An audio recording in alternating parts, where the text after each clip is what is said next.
आराध्य देव के चरणों में वंदन। आदरणीय समणी जी, उपस्थित भाई तथा बहनों,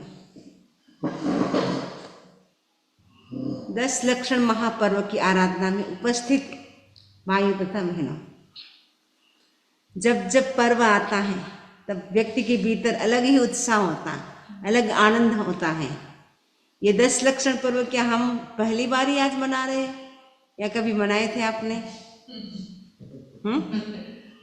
कितनी बार मना लिए आज तक?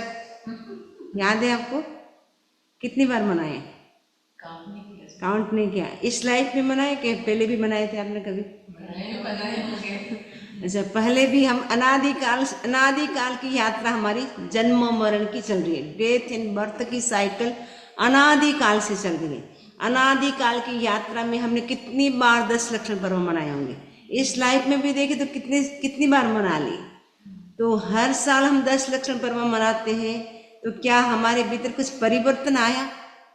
कि उत्तम क्षमा, हम जो आज हमारा टॉपिक उत्तम क्षमा, तो क्या हमारे भीतर क्षमा का भाव जागृत हुआ? अनादिकाल से हम 10 लक्षण मना रहे हैं और कितनी बार मना चुके। इस जन्म में भी हम कितनी बार मना लिए। उत्तम क्षमा तो बोलते हैं, हम क्षमा भी करते हैं, क्षमा भी लेते हैं, लेकिन रियल में क्या क्षमा हम करते हैं? कभी प्रसंग आया उस समय क्या हम शांत रहते हैं? क्या उस समय हमें गुस्सा आता है?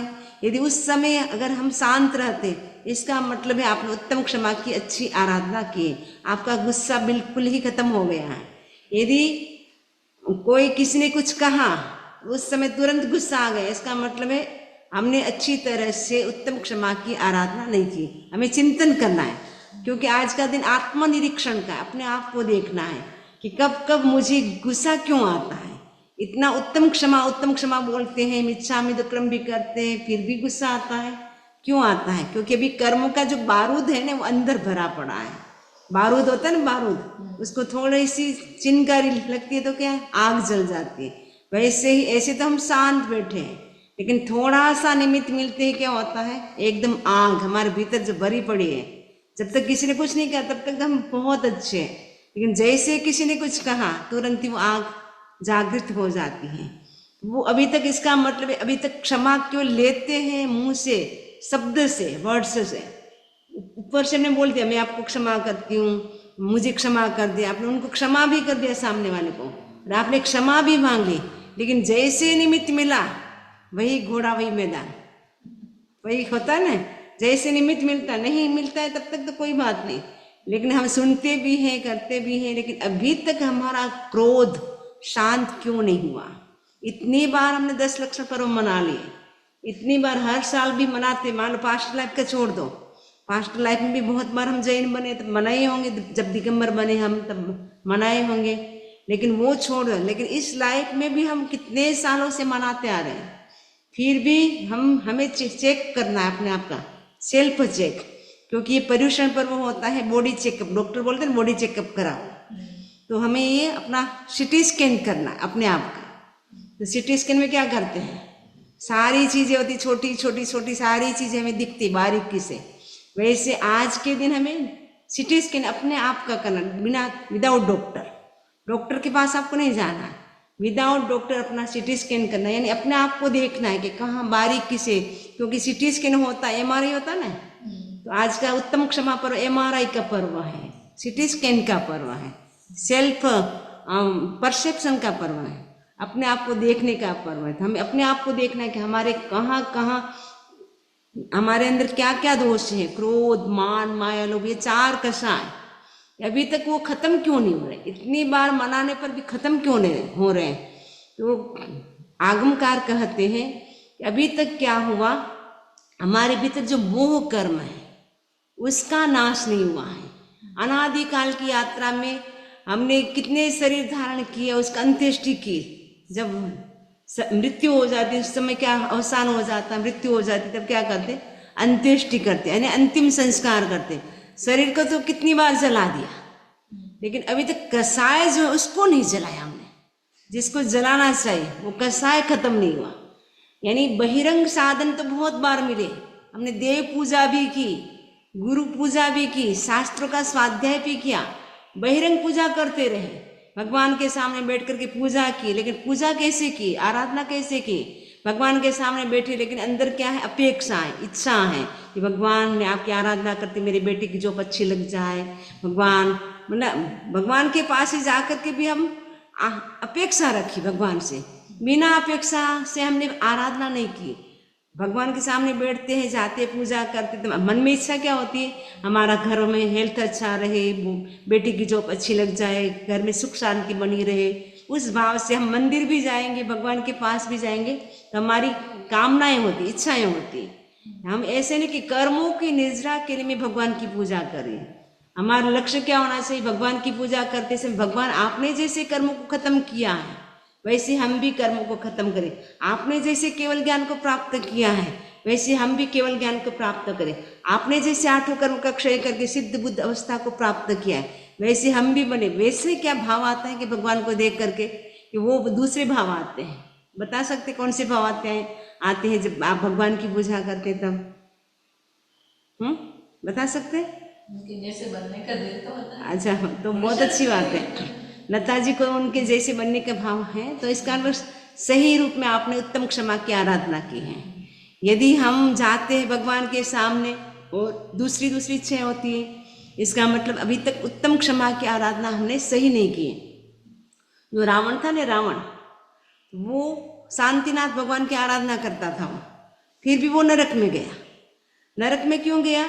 क्योंकि वो भगवान की आराधना करता था। वो किसके लिए? बहुरूपिणी विद्या को प्राप्त करने के लिए, यानी अलग अलग रूप चेंज कर सके, बदल सकते, नए नए रूप बना करके वो राम को हराने की दृष्टि से वो ऐसी विद्या साध रहा था।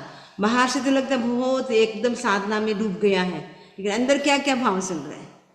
बाहर से कभी लगते ना, अरे कितना अच्छा साधना, कितना ध्यान कर रहा है, अच्छा कितनी अच्छी पूजा कर रहा है, लेकिन अंदर क्या क्या भाव चल रहा है? तो रावण शांतिनाथ की भगवान की पूजा करता था, उसके बावजूद भी उसको नरक में क्यों जाना पड़ा? क्योंकि अंदर में उसके भाव थे वो सही नहीं थे। जब जब हमारे भाव कलुषित होते हैं, इसका मतलब है अभी तक हमारा क्रोध शांत नहीं हुआ है। जब जब हम शुभ भावों में रहते, पॉजिटिव थॉट्स हमारे जब जब बनते, इसका मतलब है कषाय हमारा शांत हो रहा है। जब जब हम सोच नेगेटिव थॉट्स आ रहे, इसका मतलब है अभी तक हमारे कषाय हैं। क्रोध, मान, माया, लोभ, ये राग, द्वेष, ये सारे कषाय हैं। इसीलिए नेगेटिव थॉट्स, हमारे जो भाव हैं वो नेगेटिव हो रहे हैं। जब जब आपको लगे एकदम शुभ परिणाम, शुभ अध्यवसाय, शुभ लेस्या चल रही है, इसका मतलब है हमारे कषाय हैं वो शांत होते जा रहे। अब हमें चिंतन करना है कि रियल में हमारे कषाय शांत हो रहे। बस जब तक हम आराधना करते हैं, जब तक हम भगवान के सामने बैठते, तब तक तो बहुत अच्छे हैं, लेकिन जैसे ही कोई निमित्त मिला, किसी ने कुछ बोल दिया, तो तुरंत ही हमें क्या आ जाता है? गुस्सा आ जाता है। कई लोग ऐसे भी होते हैं, गृहस्थ भी होते हैं, बहुत क्षमा करते हैं, ऐसे भी होते हैं। जो क्षमा करता है उसकी विजय होती है, जो क्षमा नहीं करता उसकी विजय कभी नहीं होती। तो आपको पता है भगवान पार्श्वनाथ और कमठ 10 भवों तक उनका वैर चलता रहा, लेकिन हर जन्म में भगवान पार्श्वनाथ ने क्या किया? क्षमा की।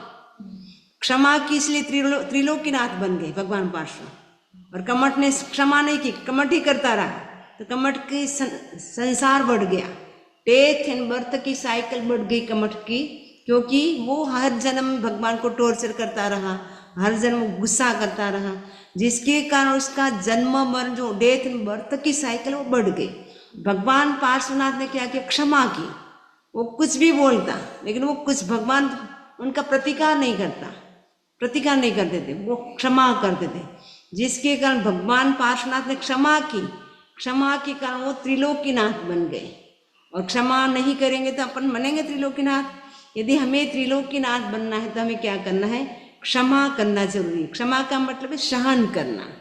तो सहन शक्ति, टॉलरेंस पावर हमारे में बहुत कम है, क्योंकि टॉलरेंस पावर न होने से इतने डिवोर्स हो रहे हैं।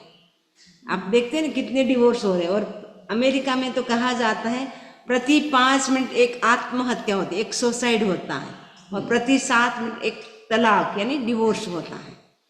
तो अमेरिका में तो होता है, लेकिन आजकल इंडिया में भी हो रहा है। तो वो क्यों हो रहा है डिवोर्स, ये सब क्यों हो रहा है? क्योंकि हमारे भीतर सहन करने की शक्ति नहीं है, टॉलरेंस पावर नहीं। उत्तम क्षमा हमें क्या संदेश देता है, क्या मैसेज देता है? सहन करो सफल बनो। जितना हम सहन करेंगे, क्षमा करेंगे, फॉरगिवनेस, आजकल बोलते हैं फॉरगिवनेस कर दो। अमेरिका में भी कॉन्फ्रेंस होती है फॉरगिवनेस की, तो वो उनके लिए तो अपने तो भगवान ने तो कितने सालों पहले, हजारों सालों पहले बता दिया, ये फॉरगिवनेस कर दो। किसी ने अगर मान लो अपनी भूल हो गई, उसके लिए भी हम क्या करें? क्षमा मांग लें। दूसरों ने भी भूल की, उसको भी हम क्षमा कर दें। भगवान महावीर स्वामी ने तो आज से 2600 ईयर पहले कहा था, लेकिन हम तो अब अमेरिका वाले तो अब जागे हैं, अब वो कॉन्फ्रेंस करें, फॉरगिवनेस की कॉन्फ्रेंस कर रहे हैं, उसमें कितना सारा धन खर्च कर रहे हैं, उनकी कॉन्फ्रेंस चल रही है आजकल। तो फॉरगिवनेस तो हमको तो बाय बर्थ मिला है और भगवान ने हमको दिया है वो सिद्धांत, उसको अब हमें क्या करना, उसको अप्लाई करने की जरूरत है। सुनते तो हम हैं, हाँ फ्री में मिले इसलिए वैल्यू नहीं है, इसलिए सुनते तो हम टन भर, अप्लाई करते कण भर, बहुत सारा सुनते हैं। कितने लेक्चर क्षमा के आज तक सुन लिए होंगे, बहुत सारे सुन लिए, लेकिन हमें असर अभी तक नहीं हो रहा है। क्योंकि आज का व्यक्ति होता है ना, 3 प्रकार के होते हैं। एक तो होता है एयर प्रूफ होता है ना, एक होता है वाटर प्रूफ होता है, एक होता है फायर प्रूफ होता है। तो फायर प्रूफ होगा तो आपके पास कोई बैग है फायर प्रूफ का, तो आग लगेगी तो भी उसके ऊपर कोई इफेक्ट नहीं होगा। एक होता है वाटर प्रूफ, समझ जी वाटर प्रूफ बैग आप ले जाओ, कृपा करवाओ, आपका कोई भी सामान खराब नहीं होगा, गीला नहीं होगा। तो वाटर प्रूफ ऊपर क्या होता है, वाटर का प्रभाव नहीं पड़ता है, ठीक है ना। एक होता है लेक्चर प्रूफ होता है लेक्चर प्रूफ का मतलब लेक्चर सुन लिया, एक कान से भी निकल गया, कोई असर नहीं, तो लेक्चर प्रूफ है। क्योंकि हमारा काम है सुनना, आपका काम सुनना है। तो लेक्चर प्रूफ होते हैं, ऐसे सारे नहीं होते कि इस लेक्चर का असर न हो। मान लो 100 को सुना तो 2 व्यक्ति का मन ऐसे होता है उनका चेंज हो जाए, इसलिए हम सुनाते रहते हैं। हमारा सामने वाला व्यक्ति का लाभ हो न हो, हमारा तो लाभ होता है, क्योंकि हम पढ़ेंगे, सुनाएंगे, हमारे तो शुभ योग हो रहा है, हम भगवान की वाणी का मैसेज दे रहे हैं। मतलब कहने का मतलब हम सुनते बहुत हैं लेकिन उसको अप्लाई बहुत करते हैं, इसीलिए हमें परिवर्तन हमारे अंदर नहीं आ रहा है। तो क्षमा को हमें कैसे जीतना है? क्षमा का मतलब सहन करना। तो हम सहन करने के लिए क्या करें? भगवान कहते ऊ सम्मेण हणे को हम उपशम से क्रोध को जीतो। जब जब क्रोध आए तब हमें क्या करना है? उपशम यानी शांत रहना। कोई भी हमें कुछ कहे लेकिन हमें क्या करना है? प्रतिकार नहीं करना है। प्रतिकार व्यक्ति कर लेता ना, कई व्यक्ति होते हैं, एक तो होता है मतलब मजबूरी से सहन करना पड़ता है। जब आपके पास कोई ऑप्शंस नहीं है, अब आपको लगे ये व्यक्ति तो स्ट्रांग है, इसके सामने बोलने में कोई फायदा नहीं, तो आप चुपचाप रह जाएंगे।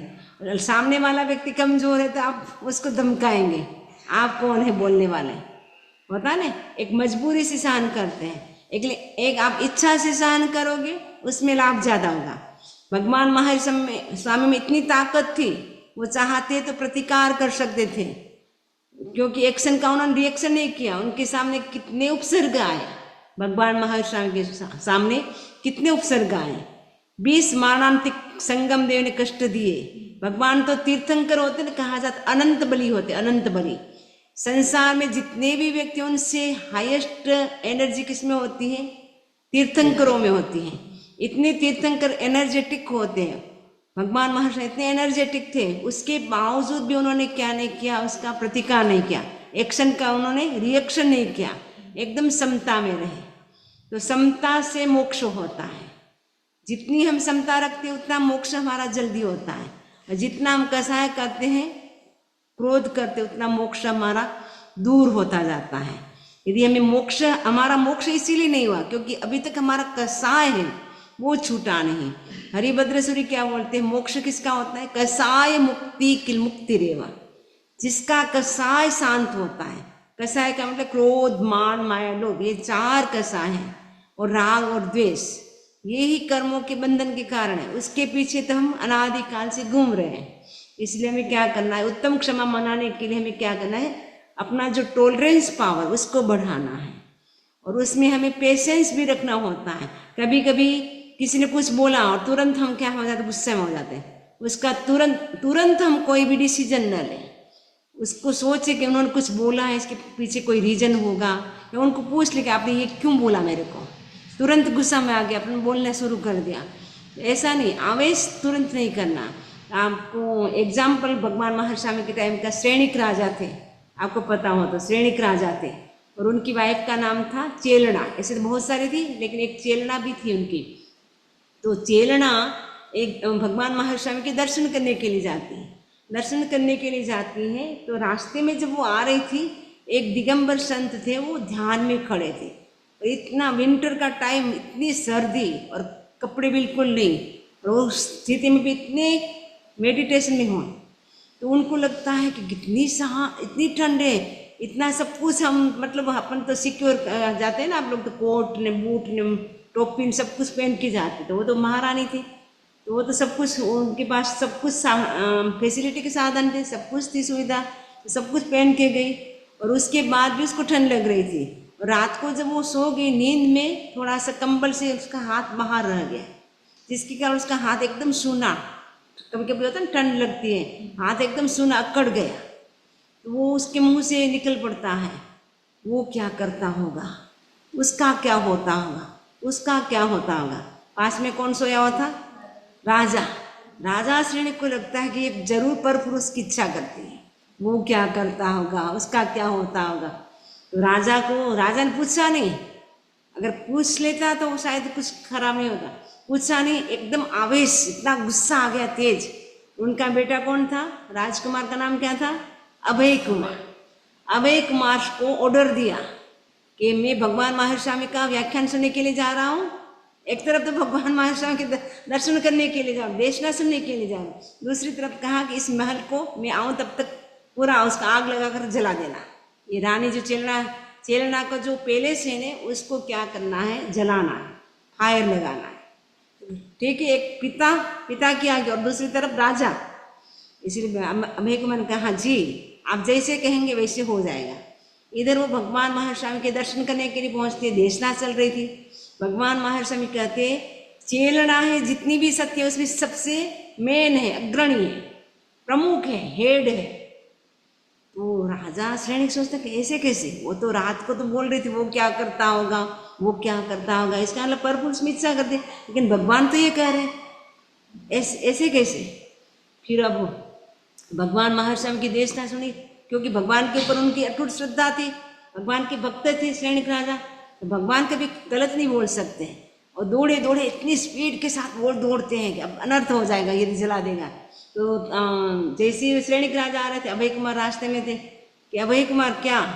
हाँ पिताजी आपका जो ऑर्डर था वो हो गया, अनर्थ हो गया, अनर्थ हो गया। अनर्थ क्या? आपने तो बोला था, ऑर्डर दिया था कि ये पूरा पैलेस को जलाना है, तो मैंने कर दिया, अनर्थ हो गया।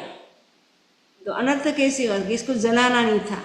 भगवान ने इतनी तारीफ की कि तुम्हारी मम्मी तो एकदम महासती है, तो डोंट वरी, आपका आदेश का पालन किया है, लेकिन अब जो मैंने फायर लगाई है वो महल तक पहुंचते पहुंचते पूरा दिन लग जाएगा। मैंने जो फायर लगाई है उसको पहुंचते पहुंचते पूरा दिन लग जाएगा। तो फिर मतलब बुद्धिमानी कितनी थी, अभय कुमार बोलते हैं अभय कुमार जैसी बुद्धि हो, विवेक से उसने काम लिया। यदि वो विवेक से काम नहीं लेता तो रानी का महल ने, रानी सब जल जाते। और भगवान ने इधर तारीफ की तो उनको भी विश्वास हो गया कि ये गलत नहीं है पत्नी। कहने का मतलब है पेशेंस होना जरूरी है। पेशेंस नहीं होता है तो अपन ऐसे बिना सोचे समझे क्या कर लेते, तुरंत डिसीजन ले लेते हैं। तो तुरंत श्रेणिक राजा ने डिसीजन लिया, लेकिन बेटा समझदार था, बुद्धिमान था, इसीलिए वो कुछ नहीं हुआ, नहीं तो खत्म हो जाता खेल।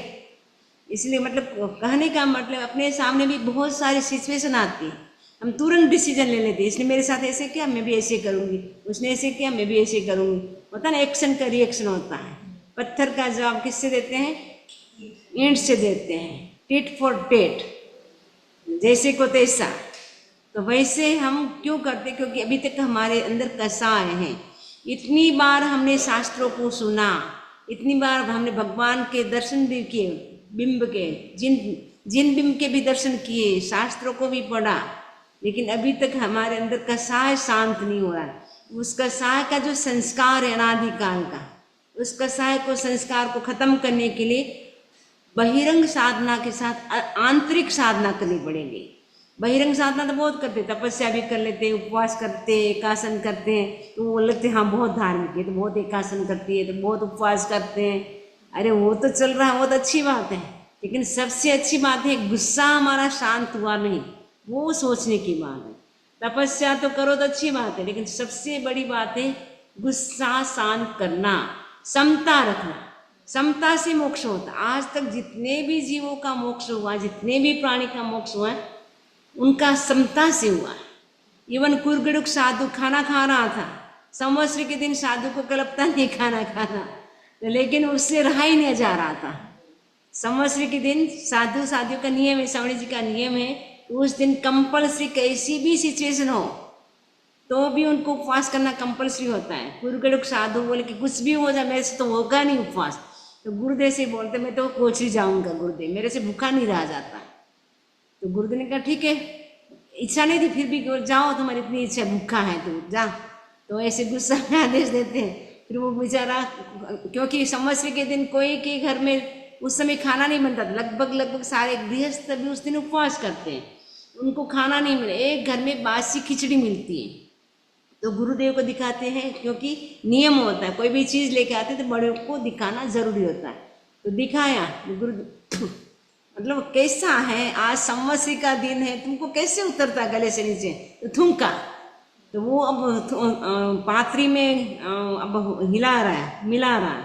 आज मेरे गुरुदेव कितने अच्छे हैं, आज मुझे घी नहीं मिला था, सूखी बासी खिचड़ी मिली थी, मेरे गुरुदेव ने घी डाल दिया।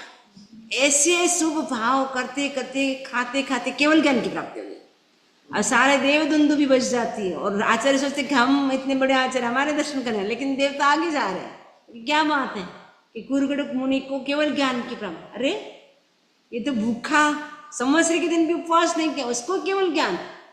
तो फिर उनको पश्चाताप होता है कि हमने उसके असाधना की। कहने का मतलब समता रखी। अगर कोई अपने खाने में कोई थूक डाल दे तो अपन गुस्सा करेंगे ना, ऐसे कैसे आप डाल सकते हैं हमारे में। मेरी इच्छा है कि मेरे से नहीं हो रहा, तो खाना तो मैं खाऊंगा ना, और थूक वाला कैसे खा सकते, जूठा भी नहीं खा सकते, थूक वाला कैसे खा सकते। उसमें भी इतनी समता रखी तो उनका केवल ज्ञान हो गया, और वही गुस्सा करते तो केवल ज्ञान होता। आज तक जितने भी महापुरुष हो गए या जितने भी मोक्ष हो गए, उन सभी ने समता रखी। गजेश्वर कुमार को देख लो, गजेश्वर कुमार ने अपने लाइफ में कभी कुछ देखा भी नहीं था। 16 साल की उम्र थी, 16 साल की उम्र में वो दीक्षा लेते हैं। दीक्षा लेते ही वो बोले मैं बहुत कोमल हूँ, राजकुमार हूँ, मेरे से विहार नहीं होगा, मेरे से लोच नहीं होगा गुरुदेव, ऐसा शॉर्टकट मोक्ष का रास्ता दिखा दे, शॉर्टकट फटाफट मेरा मोक्ष हो जाए, ऐसा कोई सॉल्यूशन करे। अरिहंत भगवान थे वो तो अरिष्टनेमी, उन्होंने कहा भिक्षु की 12वीं प्रतिमा उसको स्वीकार करो। भिक्षु की 12वीं प्रतिमा स्वीकार करने का आदेश दिया।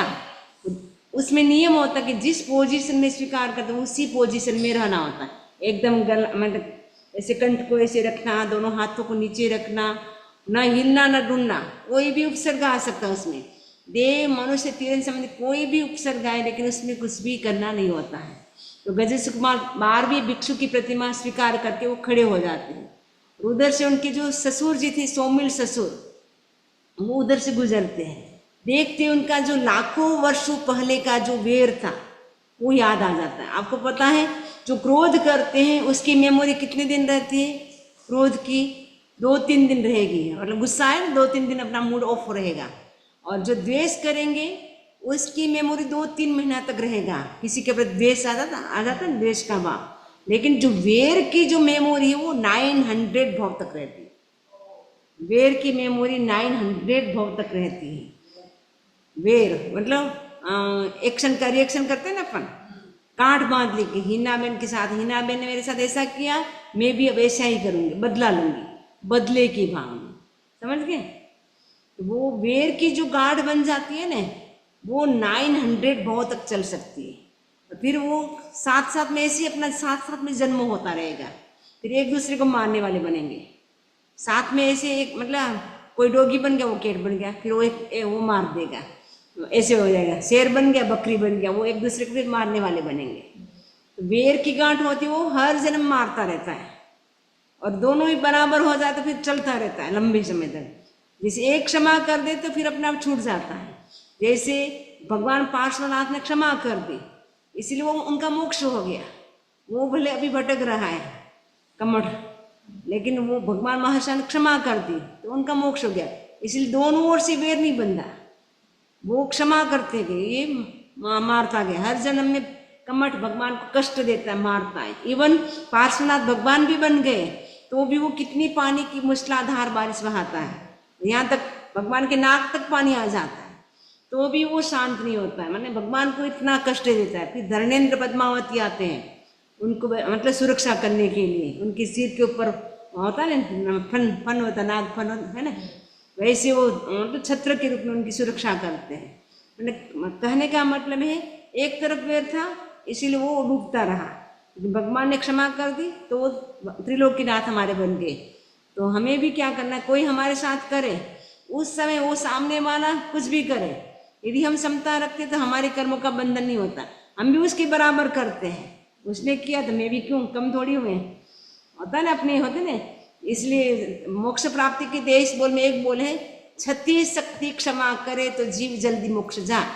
आप में एक क्षमता है बोलने की, बहुत अच्छी तरह से आप लड़ सकते, बोल सकते, सब कुछ कर सकते हैं, लेकिन फिर भी आप सहन करते हैं, नहीं मुझे कुछ नहीं करना है, मुझे अपने कर्मों को काटना है, मुझे क्षमा रखना है। सामने वाला कुछ भी बोले लेकिन मुझे क्षमा रखना है, मुझे शांत रहना है, मुझे शांत रहना, मुझे क्षमा करना है। तो मोक्ष किसका होगा? क्षमा करने वाले का होगा। इसलिए हमें क्या करना है, हमें क्षमा का विकास करना है। ये उत्तम क्षमा, नाम क्षमा तो है, वो भी कैसे उत्तम क्षमा। उत्तम क्षमा का प्रयोग ऐसे तो जो साधु होते हैं ना उनके लिए प्रयोग होता है, क्योंकि जितना साधु सहन कर सकता है उतना गृहस्थ नहीं कर सकता है, क्योंकि साधु ने तो व्रत लिया है। मुझे कोई कुछ भी कहे, क्योंकि साधु तो घर घर गोचरी जाता है, कोई उनको गाली भी बोल सकता है, कोई कुछ भी बोल सकता है, लेकिन साधु तो क्षमा करता है। साधु संत कौन होता है? जो शांत होता है, जो गुस्सा करता है वो संत भी नहीं होता है। इसलिए उत्तम क्षमा का मूल प्रयोग तो साधु के लिए होता है, उत्तम क्षमा। तो उत्तम क्षमा साधु के लिए प्रयोग किया जाता है, लेकिन गृहस्थ सहन उतना नहीं कर सकता है, लेकिन गृहस्थ भी प्रैक्टिस करे। अभी तक हमने सुना बहुत, लेकिन प्रैक्टिस नहीं की, प्रैक्टिस नहीं की, इसलिए अभी तक हमारे अंदर गुस्सा आ रहा है। गुस्से का लक्षण क्या होगा, कैसे पता चलेगा कि इसको गुस्सा आ रहा है? गुस्सा का लक्षण बताया है कि जिसको जो आत्म प्रशंसा करता है, मैं ऐसी हूँ, मैं वैसी हूँ, आत्म प्रशंसा करता है, वो गुस्सा का लक्षण है। जिसमें वेर की गांठ होती है, वेर रखता है, वो भी गुस्सा का लक्षण है। जो गुणीजन है उनमें भी वो दोषों को देखता रहता है, वो गुस्सा का लक्षण है। तो गुस्सा को शांत करने के लिए हमें क्या करना है, डीप ब्रीदिंग का प्रयोग करना है, और फोरहेड पे हमें क्या करना है, ब्राइट वाइट कलर का ध्यान करना है। ब्राइट वाइट कलर का करते हैं ना ज्योति केंद्र फोरहेड में, यहाँ पे ब्राइट वाइट कलर को देखना है, और डीप ब्रीदिंग यानी लंबा गहरा श्वास लेना है, लंबा गहरा श्वास छोड़ना है। ये छोटे छोटे प्रयोग है। तो एक ही मौन कर ले, कोई कुछ भी बोले, लेकिन उस समय एक व्यक्ति मौन करेगा तो दूसरा व्यक्ति अपने आप शांत हो जाएगा, दोनों बोलेंगे तो और पावर बढ़ता जाएगा सामने वाले का। इसलिए हमें क्या करना है, एक तो मौन का प्रयोग करना है, एक डीप ब्रीदिंग करना है, एक ज्योति केंद्र पे हमें ब्राइट वाइट कलर का ध्यान करना है। आज का दिन है उत्तम क्षमा का, हमारे भीतर भी उत्तम क्षमा का विकास हो, और ताकि हमारा भी जल्दी जल्दी मोक्ष हो सके। इसी आशा के साथ ओम अरहम, ओम अरहम। मेरा निवेदन आदरणीय समणी जी से, तो आपको आज विशेष ग्रंथ का स्वाध्याय